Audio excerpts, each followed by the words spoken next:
Gayahin natin si Martin Romualdez!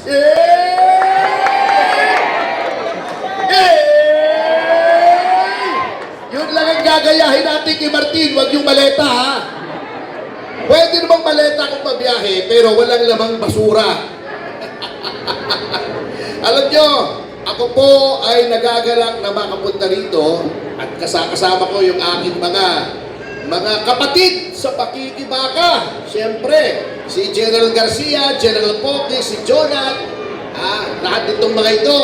Alam niyo po, mahirap po ngayong lumaban sa gobyerno, mahirap maging lehitimong oposisyon kesa po noon. Bakit? Noon po, pagkas-oposisyon kayo, siyempre nagbabatikusan kayo, nagpapalitaktakan kayo, nagdidebate kayo, ganun talaga ang tinatawag na democratic space. Demokrasya, kanya-kanyang opinyon. Ngayon po, ibang klase. Pinakukulong kayo pag hindi gusto ang inyong sinasabi katulad ng ginawa kay General Poques. Marami po sa amin dito, ewan ko si Jonathan, ewan ko si Kapitan, kung may kaso na, sino bang may kaso rito, ha? Lahat tayo. Lahat yata kami may kaso rito. Ako, kaabswelto lang sa akin ang libel ni Risa Ontiveros. Kita nyo kung gaano ka-ipokrita yung babaeng yan. Noong 2022, naghain siya ng panukalang batas para ma-repeal o mapawalang bisa yung batas ng libel. Dahil sabi niya, ginagamit daw sa data laban sa legitimate dissent o yung disagreement. Pero, nung nasaktan siya sa sinabi ko, dinimanda ako, libel! Kita nyo, oh, grabe. Ganyan po, kapek-pek. Ang fake-fake ni Risa Ontiveros, grabe. Ang fake-fake, peke ha, baka kung ano rinig nyo dyan. Papatikos na naman tayo ng Gabriela. Ang fake-fake ni Risa Ontiveros. Talagang maraming peke, maraming hipokrito sa mga kaalyado ng administrasyon. Yang Gabriela, may sinabi lang si Bong Suntay, galit na galit.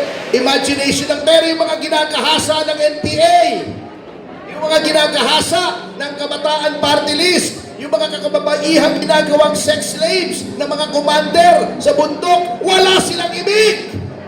Kaya Sara Ilago, ang fake-fake mo rin! Woo! Ang fake-fake ninyo! Pagbati sa inyong pagsanib sa Partido Demokratiko Pilipino na siyang partido ng kinabukasan. Tama!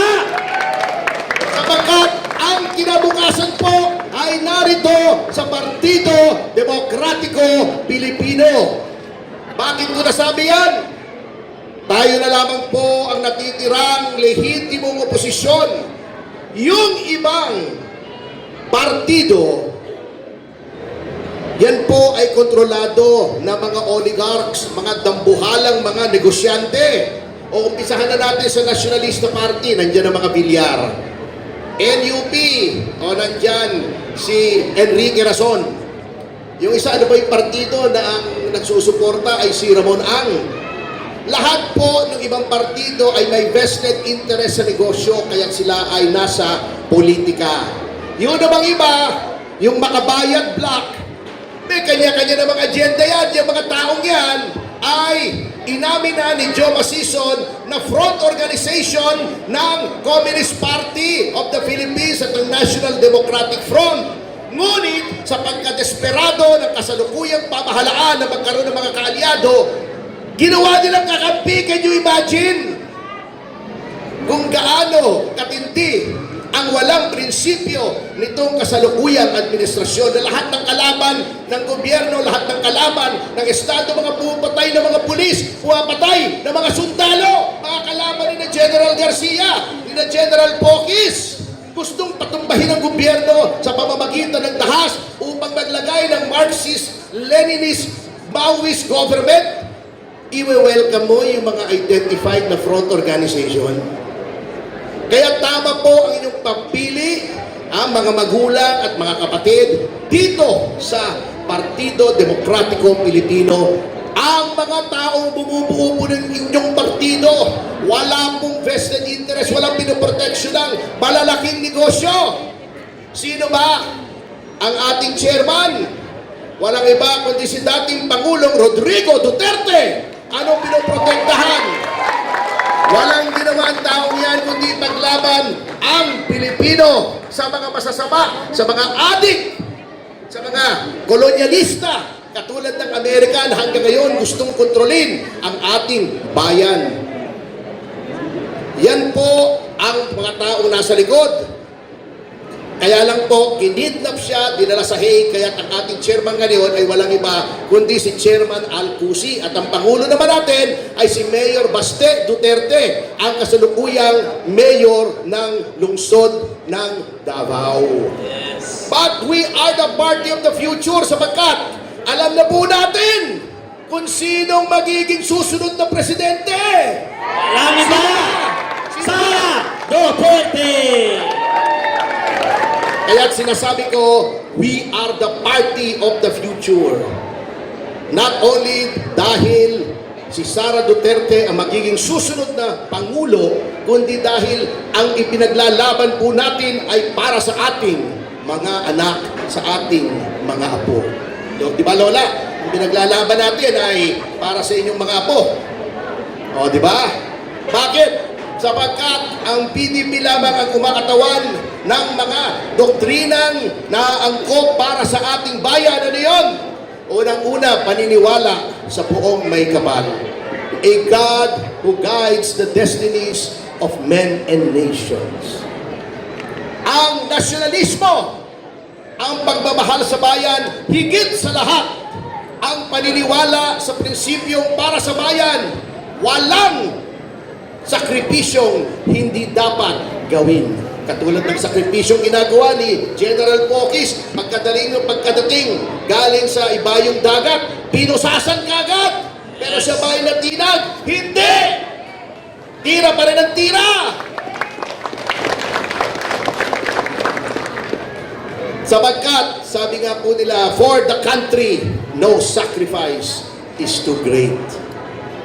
Walang pagmamahal pa na dadaig sa pagmamahal sa bayan.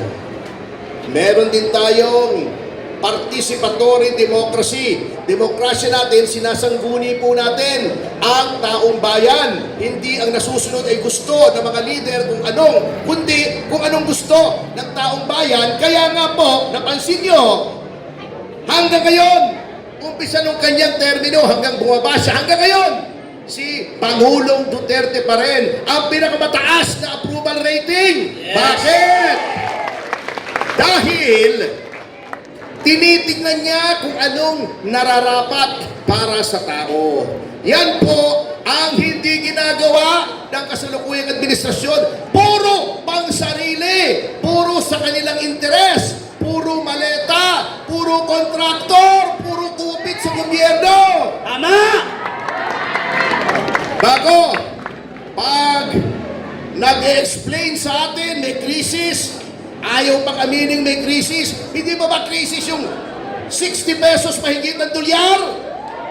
Hindi ba krisis mahigit ng 100 piso at diesel?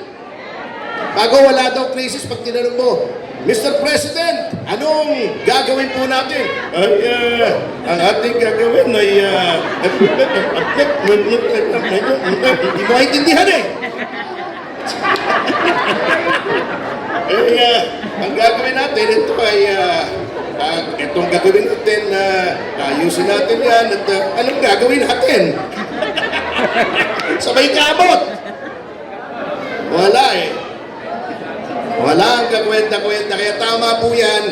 Ngunit bilang pagtatapos po, isa lang po ang aking pakiusap sa inyo para mabago na natin ang sistema. Kasi alam nyo, ang problema talaga ay yung nasa taas. Mahirap kung ang problema ay nasa taas, damay-damay, pababa. At sinisira nila ang ating mga institusyon. Yung institusyon ng ombudsman, sinong nilagay nila? Tuta nila! Inilit pa nila! Oh. Wala na. Yung Blue Ribbon Committee, sinong nilagay nila? Tuta din nila. Wala ka na mapagsumbungan yung DOJ. Ginagamit nilang sandata laban sa mga hindi pumapalik sa kanila na wala namang ginagawang karahasan, wala namang ginagawang krimen. Saan ka pa pupunta? Kaya naalala ko tuloy yung kwento. Ewan ko kung totoo o hindi ha. Narinig niyo na ba itong kwentong ito? Narinig niyo ba yung kwento sa helicopter? Si Pangulong, meron daw dadalawin na isang lugar, si Pangulong Marcos Jr. nasa helicopter. Kasama niya si Amy, si Larry Gadon, yan, si Anton. Ang apelido ni Anton. Nagtameo, yung asawa ni, nagkita nga pala kami doon sa Resorts World. Nag-uusap-usap daw sila, di nung palapit na yung helicopter. Ang daming tao! Sabi ni Larry Gadon, eto 1,000 piso, ihulog kaya natin sa helicopter para yung makakapulot niyan may isang masayang Pilipino. Yung makakakuha ng 1,000. Sabi ni Anton Lagdameo, bobo ka pala eh. Hindi naman bobo si Larry Gadon. Bobo ba si Larry Gadon? Bobo! Ay nagsabi niyan ha. Hindi ako malalantel yan. Sabi niya, bobo ka pala, Larry. Bakit 1,000? Ihulog mo dyan sa helicopter, 2,500 piso. Eh di 2 Pilipinong matutuwa kesa isa. O nga no, sabi ni Larry Gadon, tama ka. Sabi ni Ailey, mali kayo pare-pareho. Ay sabi pala ni, nung piloto, sabi nung piloto, mali ho kayo, with all due respect. 1,000 budget nyo, maghulog kayo ng 100 piso. Eh di 10 tao masaya. O, di ba?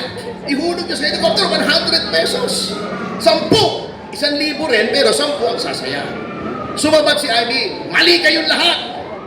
Yung kapatid ko, ihulog nyo sa helicopter, lahat ng Pilipino, masaya! Tama!